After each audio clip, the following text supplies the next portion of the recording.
নমস্কার, আমি সুজিত অধিকারী। কেমন আছেন আপনারা? আশা করি সকলে ভালো আছেন। দেখেন, এই কলা গাছটায় কত বড় কলার খাত লেগে আছে।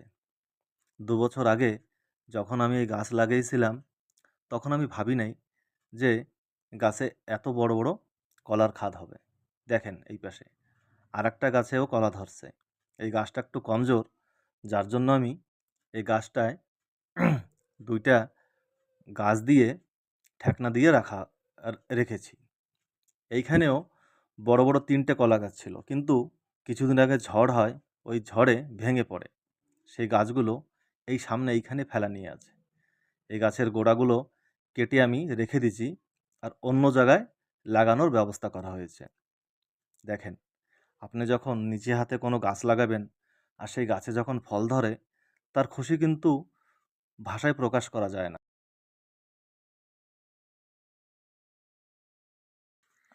এই দিকে দেখেন, এই কলা গাছের নিচে কিছু কলা ফুল গাছ আছে। এই ফুল গাছটাকে আমরা বলে থাকি কলা ফুল গাছ। এই গাছের পাতা লাল আর ফুল গাঢ় কমলা কালো রং। এই ফুল অনেক ভ্যারাইটির পাওয়া যায়। কিছু লাল হয়, কিছু হলুদ হয়, আবার কিছু হলুদের ভিতরে কমলা স্পট থাকে, নানান রঙের হয়ে থাকে। দেখেন, কলা ফুলের উপরে কলা ঝুলে আছে।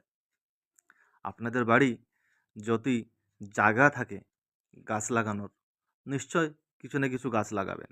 কারণ গাছ সবসময় আপনাদেরকে ফুল ফল দিয়ে উপহার দিতেই থাকবে। আপনি যদি মানুষকে ভালোবাসেন, মানুষ কোনো না কোনো দিন আপনাকে নিশ্চয়ই কষ্ট দেবে, ধোঁকা দেবে। কিন্তু গাছ কিন্তু কখনো আপনাকে ধোঁকা দেবে না, মনে রাখবেন। আশা করি সবাই ভালো থাকবেন। নমস্কার, আমি সুজিত অধিকারী। কেমন আছেন আপনারা? আশা করি সকলে ভালো আছেন।